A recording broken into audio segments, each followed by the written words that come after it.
Right. Hi, I'm Mickey Zeta. This is Cool Retired Women's Club, and this is our monthly guest speaker. Our speaker today is Jill McCarthy, and I am so excited to have her with us because she and I have traveled a similar path. We didn't realize it until we've just been chatting, but personal growth and that kind of thing is so important, especially for us retired people. And that's her mission. Her mission is to help those of us who are getting ready to retire to fall into, to morph into, to choose to create just an amazing retirement. And again, you know me, my mission, my passion is that, and my truth is that our attitude is what makes all the difference.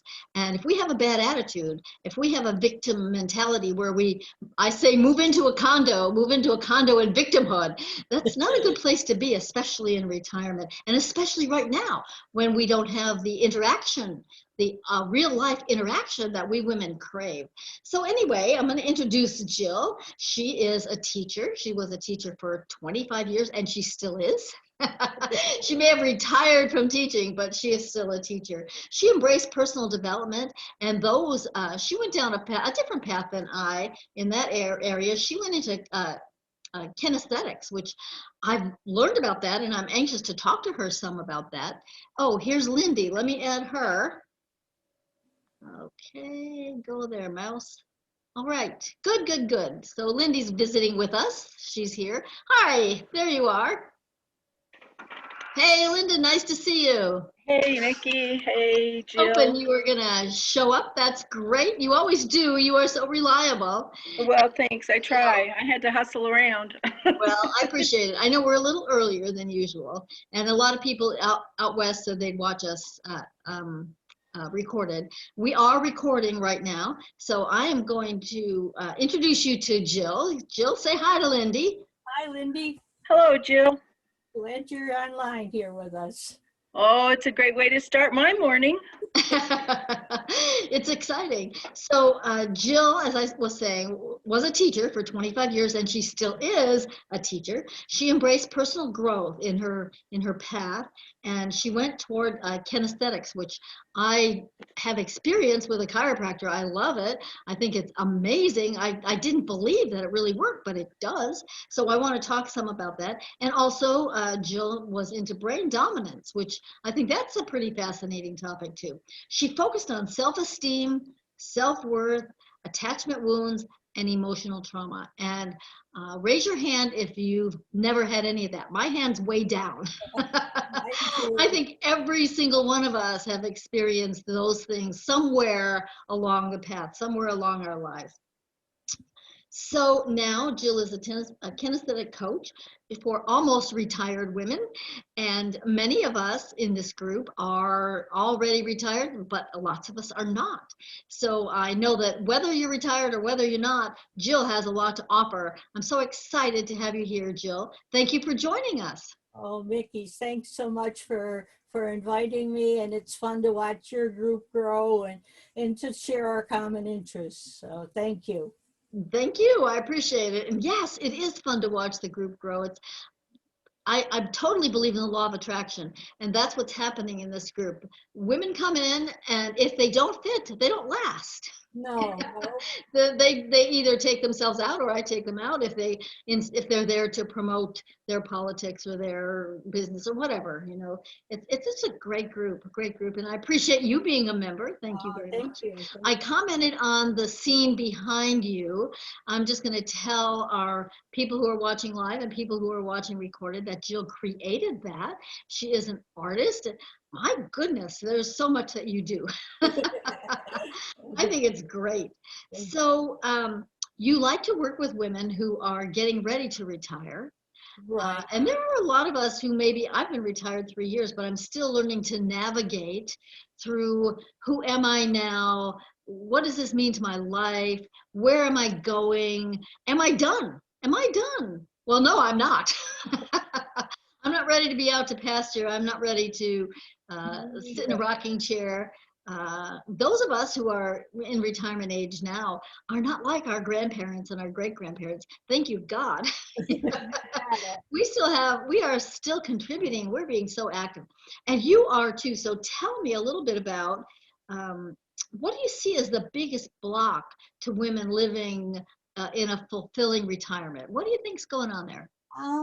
I think the biggest block is they've spent so much of their lives meeting everybody else's needs that they have to figure out how to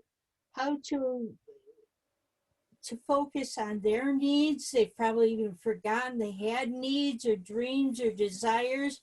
And whatever block it is in there, whether it's emotional, whether it's trauma, whether it's just somebody needs to give them a permission slip, whatever it is, just that they know that they are valuable and that their hopes and their ambitions are valuable, and kind of fan the flames on those.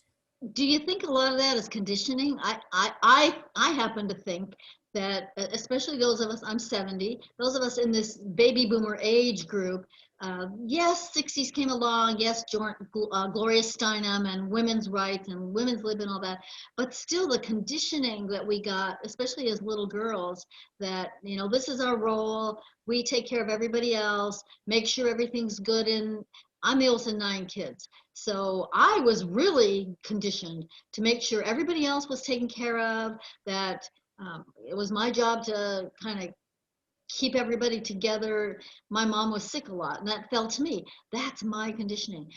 But that's not unique.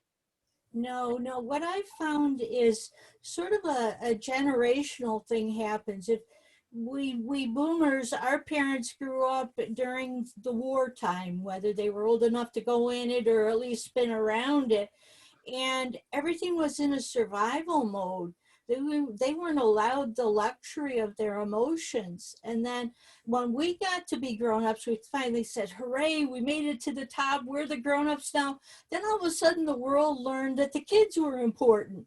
So beautiful people that we are, trained to follow the rules, we raised our kids trying to help them with emotions, but we didn't know how to take care of them. So I kind of call us the therapy generation, because we had to learn how to take care of everybody's emotions all around us. And And meanwhile, we let go of our own. yeah, well, we need to do that. And somewhere in there, our parents nurtured us. I mean, they made sure we had something to wear, something to eat, and a roof over our head. So we weren't neglected in certain senses, but we didn't get our emotional needs met. They didn't know how to do that. And that's one of the reasons why I've chosen the path of kinesthetic as a help. And that could be as simple as a hug or a touch. And I don't think that we got that need met at those early developmental points in our life. And finding that for me was my attachment wound was more developmental. And as simple as adding touch to what other trauma work I was doing, that's when I started to heal and grow.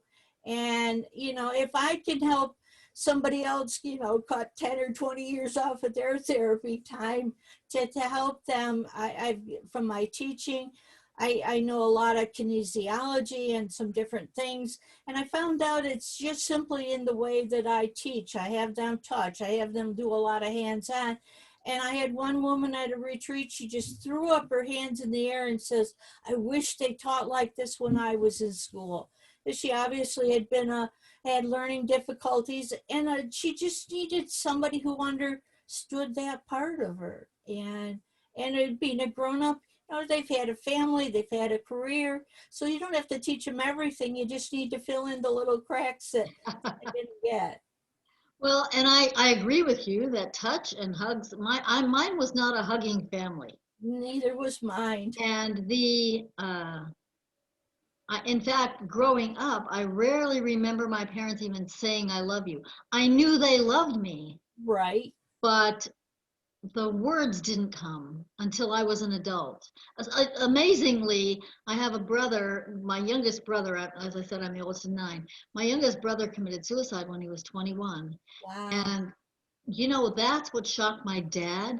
into becoming a hugger, saying I love you, doing those things. So it was tragic, it was horrible, it was awful. Suicide, nobody should have to deal with that. No. But not on the victim side, not on the survivor side. But I believe there's good in everything, and that really taught me that the good that came out of my brother's death was that my dad opened up emotionally. And when he did that, that changed the whole family. And I was grown then. I was grown and married. So it wasn't like I was living in the house, but it made major changes. Um, so that touch, I think, is so important. And that's one of the things that I hate about COVID. You know, we're not supposed to hug. I met a friend, a cool retired women's group member yesterday for lunch, and I thought, okay, what am I going to do? Because I really want to hug her, but what if she's not feeling like that?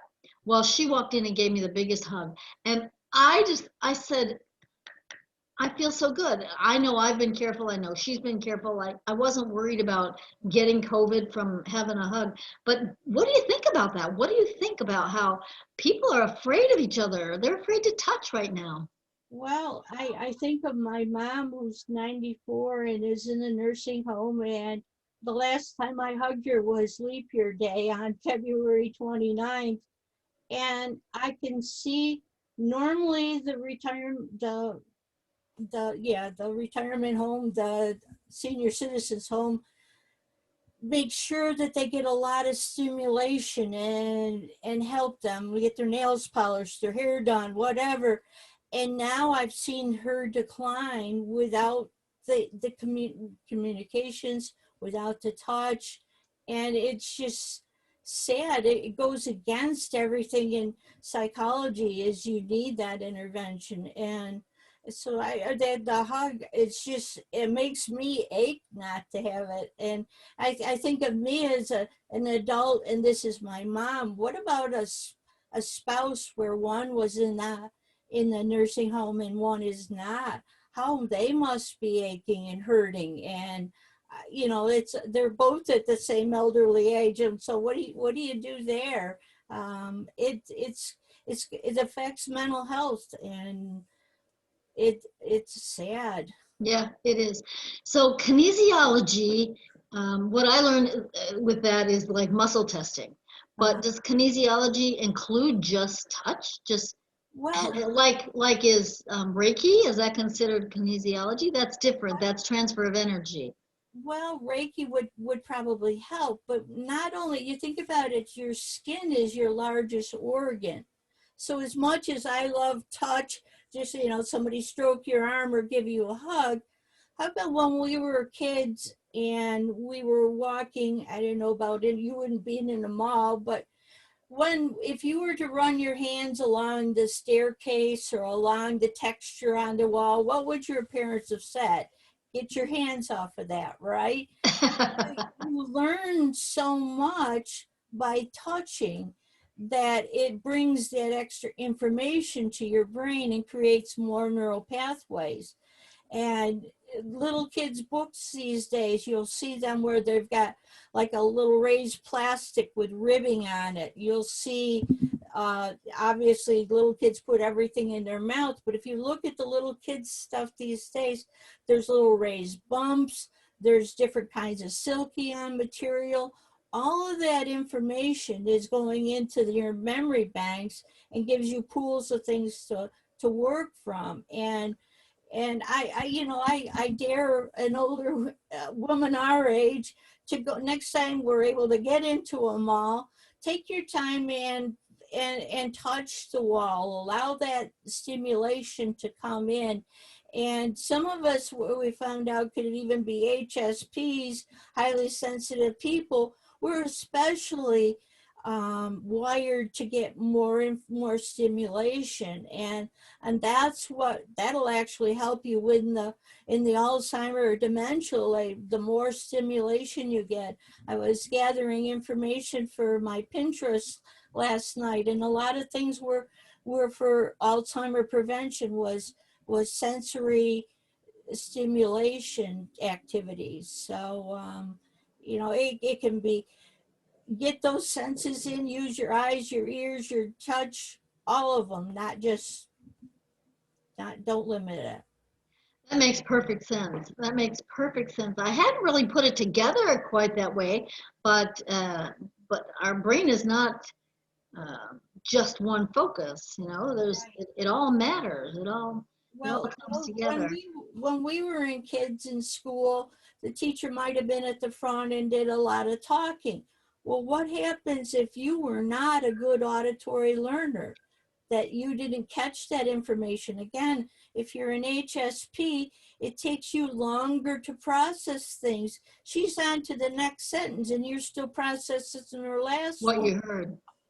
You know, a lot of things are visual, and now that the activities are more hands-on for the kids, but so that you've got the visual, the auditory, and the kinesthetic, and it just happens to be that I'm strongly visual, but mostly kinesthetic, and I just developed it into part of my teaching style, actually, because I had an injury in my arm and I couldn't write on the board. So I told the kids to touch their workbook and they stayed right with me. And I created a whole system out of one little arm injury. So, and then See, there's something good in everything. you're right. And I just automatically did that when I worked with the women at the retreats, just because that's how I teach, and it made things come through. So I said, hey, if it works, let's go for it and magnify it.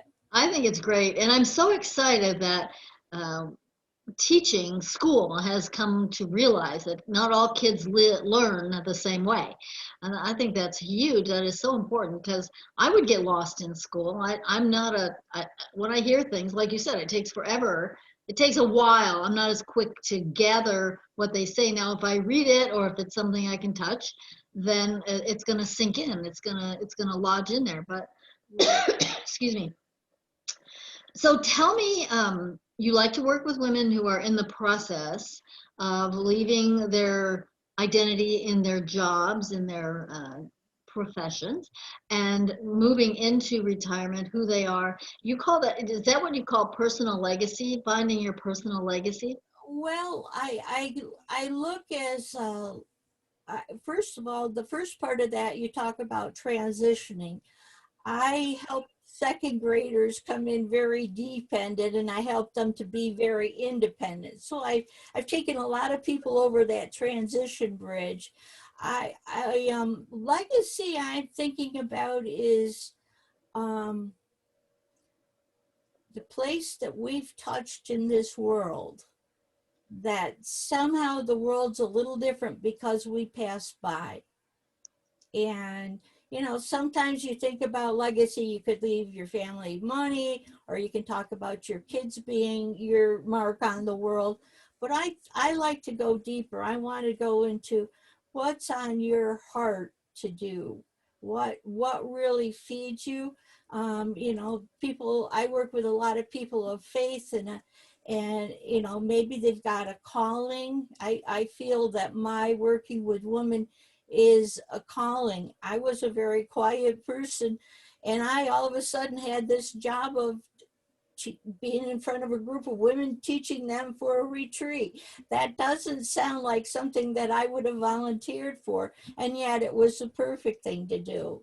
So, and that calling, it's something that drives you, that you can't even hardly explain, but you've got to do it. And I want to make sure that women, you know, don't take care of the whole world. What do you want to do? Maybe it's a serving thing, but what lights you up to do? And that's what I want to do. And one lady, I just finished teaching a 4-week course called Turn, Turn, Turn, based on the song from the Birds from the Right. 70s. And Yeah, 1965. yep, you're right. You're absolutely right.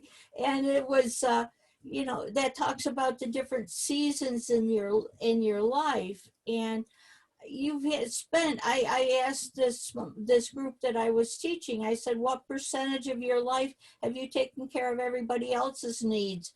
And one spoke up and said 95%, and others said 90%. I've been working on this personal growth and my heart's desire for a long time. I'd still say 80% at least. And I want this season of your life, this retirement season you're entering in, how can we make it work for you? How can we do what lights you up? And that's what I taught in that course. And as a follow-up to our interview here today, I'm going to offer it to ladies. I'm going to run it again as a free course for 4 weeks and take them through. We even did something called a legacy letter, and that was at about, it came off from a story that a love story on TV where a whole pile of love letters got stuck in a wall, and of course the main characters fall in love. But what if you were to Hallmark movie, it sounds like. what? Sounds like a Hallmark movie. Yeah, I'm sure it was. But we said, what letter do you want to leave for whoever finds it? Maybe it'd be someone in your family, but maybe they put their letter in the wall, so somebody totally strange found it. But the Yeah. point is, what's important? What do you want? We have one thing which we think we're projecting out there, but is what's important to us, is it coming through to the people around you? Is it coming through? Do after 5 minutes of talking to you, do they know what you're most excited about, what you're most passionate about? And that's what I want to help them get in touch with. That is so important. And a lot of people think that that's important when we're working, that we know where we're going. I think it's more important when we're not working. After I was divorced, I learned about, I hired a lot of coaches, excuse me, and I learned about, we called it mission statements. A friend of mine who was a coaching client of mine, and now she's her own coach, and she teaches, she calls it, "What in the world are you here for?" Absolutely. I love it. So it's the same thing. And once I call it my mission, I know where I'm going. I know Yeah. what my focus is. I know what I'm here for. And my decisions are made based on my mission. In fact, I'm getting ready to do a Toastmasters talk today, and it's exactly about this topic. So Wow. it's so important to me, because that's how I live my life now. I live my life based on my mission and knowing who I am now. I didn't know that for most of my life. I didn't know that. And I took care of everybody else. I made sure everybody else was fine, that everything they needed was theirs, just exactly what you're describing. That was my life. Now, and I had to get past feeling like it's selfish. Oh, absolutely. Selfish to take care of yourself. Yeah, That's so wrong. That is so that wrong. was drilled in so long. We bought it, and now we're changing that, and you can see the younger generations than us that they already get this, and now they're teaching their daughters to own their behavior, to know what's important, know their own interests, and it's changed. Each generation moves us a little bit further down the line. So So that's good. That's good evolution. you got it. That's good evolution. And thank goodness there are women like you who are out there saying, hey, this is okay. Sometimes you said that before, we just need permission. Yeah. And some women embrace it more quickly than others. It took me 5 years. I say I put myself in the repair shop for 5 years, but now I feel like I'm living my authentic life. And Yeah. that's a remarkable place to be. It's a Right. wonderful place to be. Yeah, it feels great. It really does. And It you does. think about it, the jobs that many in our generation took, they were the teacher, the nurse, the secretary, the very basic. Service. So their job really most likely wasn't what was authentic to them, maybe a little bit, but now that you're retired, your possibilities are wide open, and you can do anything. It's a clean canvas. Yeah, Yeah. absolutely, a clean canvas. Um, is there a high point in what you wanted to share with us that I haven't touched on or that hasn't been touched on yet? Let me see. I guess what I really just want to say is that it's okay to be true to yourself. And I use the phrase heart's desire. And that came up when I did my very first retreat. And sometimes you have to teach them how to get quiet and get in and know it's okay to live and listen to their heart. And if you've gone through abuse or anything else, you can have a lot of layers of protection around that heart. And I say, I'll believe in you until you can believe in yourself. And I had a lot of women that did that for me, and I just want to pay that forward. That's so important. What a great, I would call that your mission. I think it's marvelous. And you are living it. You are living it. You're sending out your light to so many other women, and that's huge. I think that's huge. Lindy, do you have any questions you want to ask or any comments? I'm a little curious if we can go back to your kinesiology, Uh-huh. and how you work with women. Is it through nutrition? Is it through sensory experiences? Is it through It's it's a really interesting right. Um, mode, and I would like to know a little bit more about it and how you deal with that. okay. I don't work on the nutrition side. That's just not one of my specialties. Uh-huh. When I was in teaching, we say that most students are either visual, auditory, or kinesthetic. And we had spent this one summer that a person came in and did a series of workshops. And there's different ways, there's different exercises that they do one that's called a hookup. And it sounds crazy, but you put your hands upside down with your thumbs down, you cross your hands, and then you pull them in like this. You cross your legs and you put your tongue on the roof of your mouth. You do this standing up. It takes me a little while to get balance. And that hooks everything up in your system, and it's good to do at the beginning of the day. Some kids come in, some have more nutrition at home than others, so you want to get them going. Some kids have attention problems. Some kids, they would have them spin in a circle because they need that extra work going on in their brain. One thing that they did, that I've taken some workshops on it.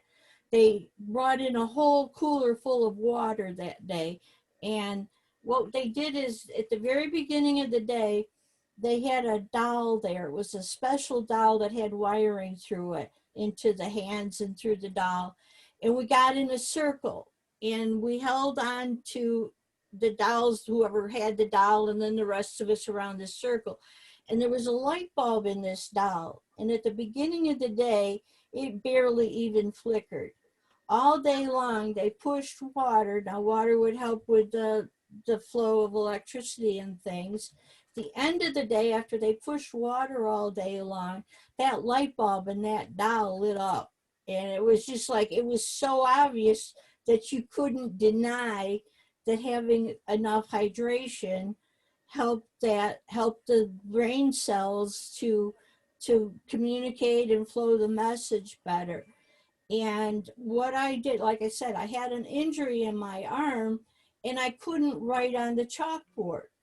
So I had to find a way to tell the kids what it was I was talking about. So, I mean, I taught second graders, so it's going to sound a little quirky, but I just told them to put their finger up when I said touch. And I would say, touch the picture of the dog at the top of the page. And then they knew I pulled their focus into where I wanted it. And because I liked, and when I was running retreats, I would create activities. Now, I'm a teacher and I knew how to make activities, but the content was grown-up content. It wasn't like I was teaching them second grade material, but I was using that method where we did a lot of cutting shapes out. We did a lot of pasting things down. I made the second graders are also very concrete and very literal. And if somebody's got a developmental um, attachment wound, a developmental wound, they didn't get this stuff at the stage when they should have. So now I take this grown-up content, present it in a way that they missed, and it helps to fill in that gap. Now, they're a grown-up, they've got a house, they've got kids, family, whatever, but this little piece they missed. And when I present the information that way, especially if they were a kid that really needed this, the information suddenly it starts flowing and they get more connections and they learn the information. And I literally stumbled upon this. Our kids, they gave us a series of tests to figure out who was the visual learners. They even did some things where they had us stand near a wall and say, you're going to listen to hear which way the train is coming, like an old Indian and a Native American, and was listening to which way the train was coming. And they had us turn, we would automatically turn towards the wall to hear this imaginary train. Well, guess what? You turn your dominant ear towards it. And they gave us a series of tests to find out which ones had which eye was dominant. There's a test. If I do like, if you do like this, can you put your hands, I've got them like as a circle here. Can you put your hands out like this in front of you right now, Lindsay? All right, now put it up by your eye and look at me. Oh. Okay. All right. Now you don't realize, no, put it out in front of your nose. Up a little higher, higher. Like third eye? No, down by more by your nose. Put it out in front of you. Stretch your arms out, but hold it up at the height of your eye. Okay. I can't quite see it. You got to put your hands up a little higher.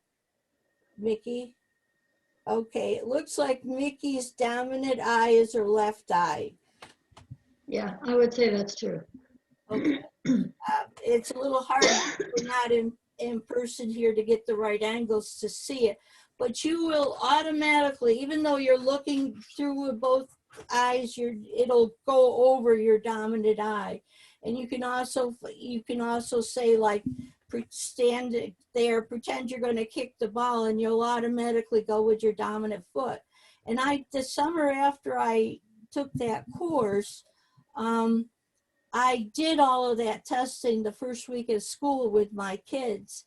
And I put their dominant eye, they said if their dominant eye, you want it towards the teacher, so they can see the best, and their dominant ear.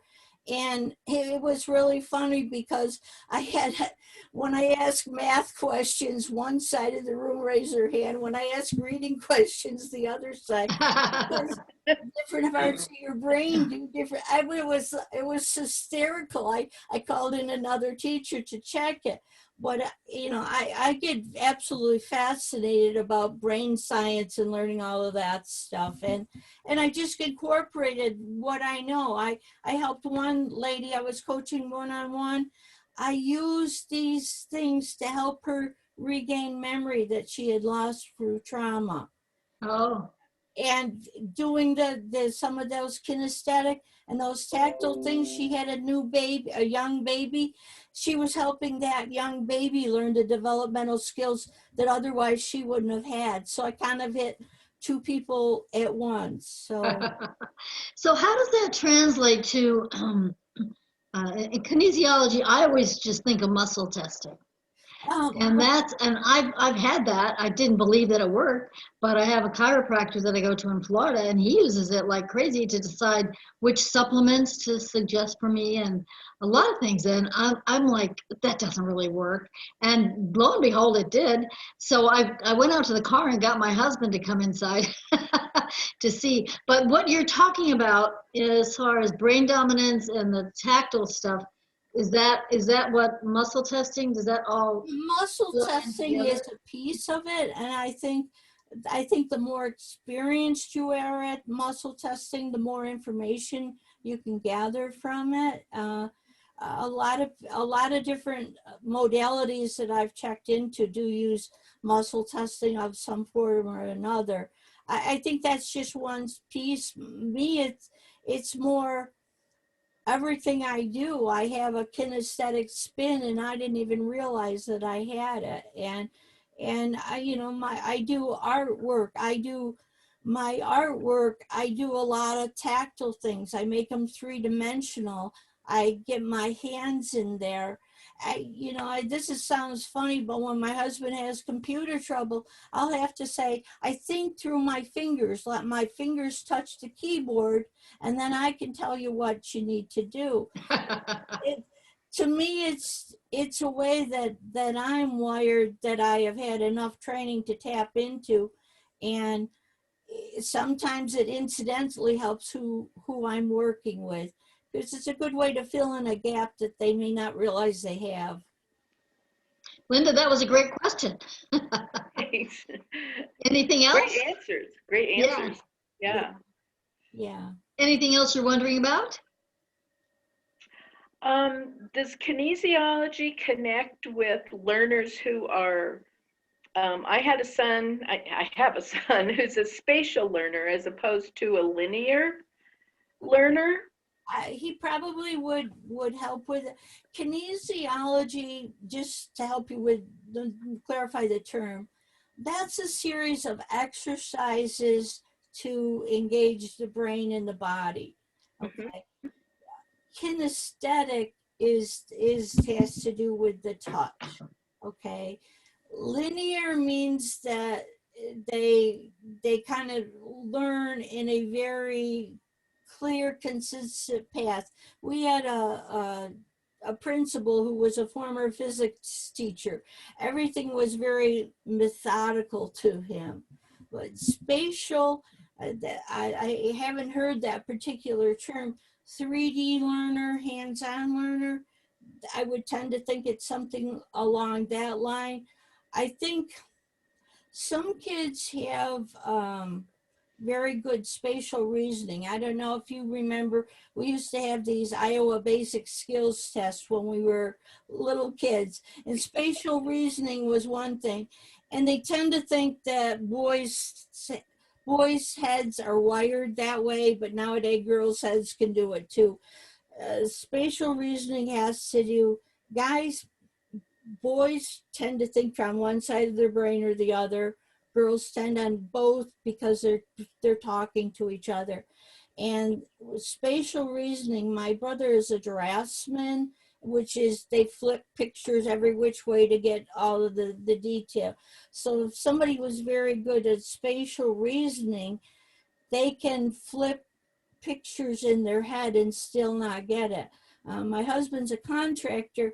When he builds homes for people, it's hard for the women to see how the house would actually look with the new changes. But what he learned through me is, if you make a little map of what your house looks like and make miniature furniture and you can move it around, then the woman knows exactly what to do. The guy's brain can, because it takes a really concentrated half of the brain, their brains work that way. Our brains need the parts together, so they need to manipulate it around. So maybe he has good spatial reasoning. I'd have to find out a little more what they meant by spatial, or maybe hands-on. Those are my top guesses of what it would be. But Well, when he was in the Marine Corps, he always had a little bit of trouble in school because he saw things differently.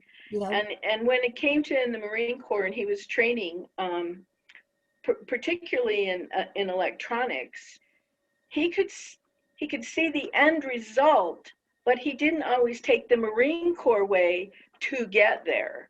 Uh-huh. He took a different path because he just saw it differently. Right. And Yeah. See, they wanted it step by step. yeah, It's not how his exactly. brain was wired.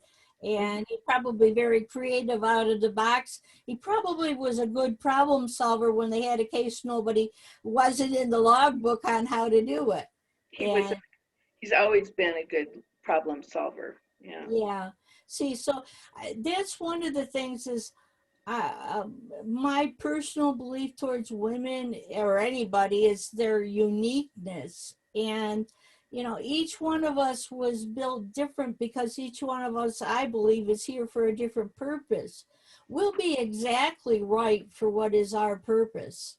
And when you get in that right place, the first time my hands hit the keyboards on a computer, I'd waited 20 years for that moment. I finally got that chance, and my fingers told my brain what to do. They knew it. It doesn't make sense to a lot of people, but I know that feeling that it just knew exactly what to do. So, and you can find people that are musicians that can pick up any instrument and they know what to do. And a lot of people get down on themselves because they don't know what their thing to do is. But I like to help them explore the different possibilities. I use gifts and talents tests to help them find, you know, what's a strength. I love working on personality. I think the more you know about yourself and how you're wired, the better you can know which niche to go in, and you can help you narrow it down. And so I get fascinated by that. So, And that works even for us retired people. absolutely. That's just not in high school where your guidance counselor is trying to help you figure out what you're going to be when you grow up. It's so much fun to get to the point where our lives really are just blank canvases. And it doesn't matter if you're 50 or 60 or 70 or 80 or 90, it doesn't matter when you finally say, hey, guess what? This is what I'm here for. And suddenly everything opens up. It falls right in place. It's like, Falls right in place. wow. And that feels wonderful. It does. It does. Yeah. Well, thank you so much, Jill. I really appreciate your time. Linda, thanks for being here and for great questions. That's terrific. Um, I will post the link to get Turn, Turn, Turn, Jill's class, a 4-week class that she's offering us. That is so generous of you. Thank you very much. I appreciate that. I'll post that in our group, in the Cool Retired Women's group. So you can watch this. I'm excited that more people will watch this recorded and download your class and benefit from that. And of course, people can reach out to you with any questions they have after taking the class or watching this video. How will they reach you? Do you have a web page? Do you use your if they click on the turn link, they'll find my email address is right there. So it's on that page. Even if they don't want the course, they can contact me. My email address is there. Awesome. Okay. That sounds great. Anything else you'd like to add before we end this recording? Well, it's been fun watching your group grow, and it's good to have, the more people we get going for what lights them up, the more excited I am. So Absolutely. And Lindy, thanks for being here. I appreciate it. Thank you very much. I'm going to go ahead and end our recording now. Thank you, Jill and Mickey. Thank you both. Thank you. Thanks for being here. I just love, is that a quilt on the side? What is that on the side of you? No, it's an apron. It's a fair trade apron from Africa, and it comes with a little tag that shows the woman who made it, and you know, I bought it at one of those little pop-up markets. So it's beautiful. Yeah, it's a lot of fun. I like color. Yeah, me too. All right, thanks. I'm going to end the recording now. Thanks everybody for watching live and recorded. Do you want to